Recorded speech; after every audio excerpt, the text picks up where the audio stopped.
I grew up in the South. Everybody brings cobbler to every potluck ever, but it's usually peach or apple, and I'm not a big fruit dessert person.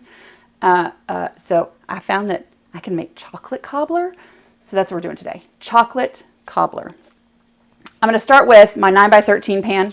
My oven has been set to 350 degrees, and I have a stick of butter in the pan. We're going to slide it into the oven and let that butter melt, and then we'll start mixing ingredients.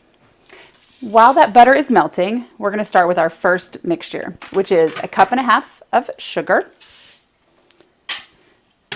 3 tablespoons of cocoa powder,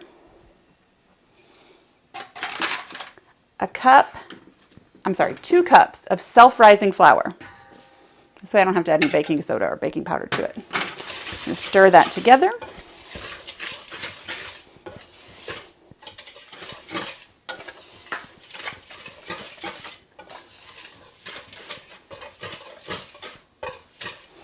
And I'm going to add a cup of whole milk and a tablespoon of vanilla.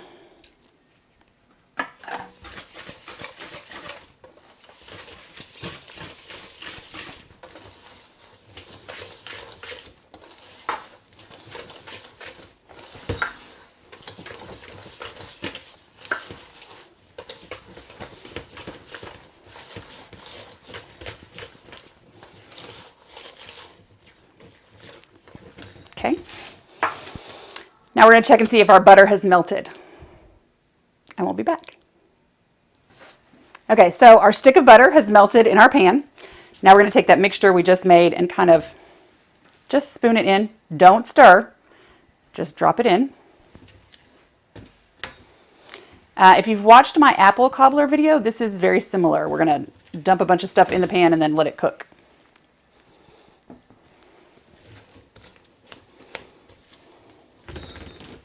Oh.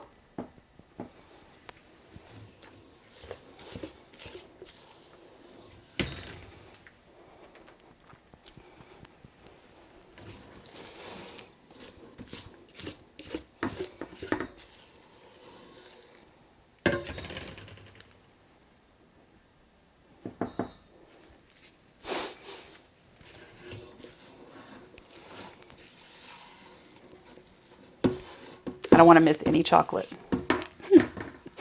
If you knew my family, you would understand this completely. All right.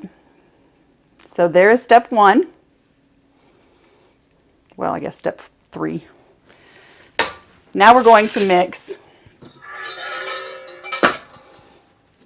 1 second. I'm going to mix 2 cups of regular sugar and a 1/2 cup of cocoa powder.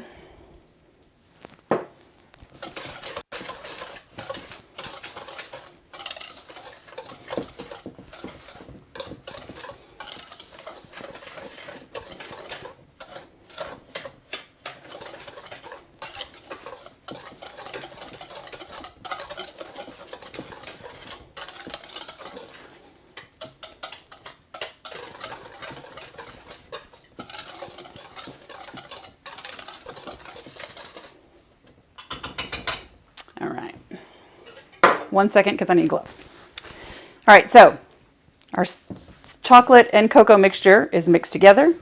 Now we're just going to take it and sprinkle it over the top. Just like this.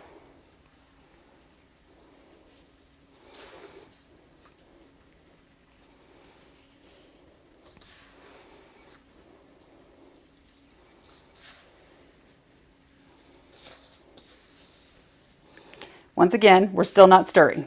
We're just dropping it in. And then the very last thing we are going to add is 3 cups of boiling hot water, which is on the stove.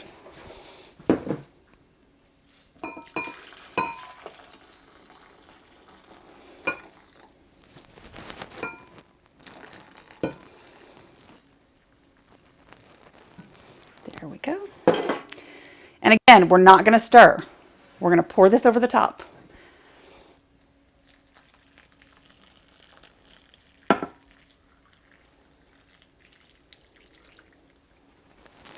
Now we're going to bake this in a 350-degree oven for 35 to 40 minutes, and then we'll be back. So it took 40 minutes for our chocolate cobbler to cook in the oven. What we need to make sure is that the top is hard, so you can touch it and it, but the bottom is still going to be jiggly, just like your regular cobbler that you make in, an apple cobbler or peach cobbler. So this is ready, and we're going to wait about 20 minutes before we cut into it. We need to let it cool down.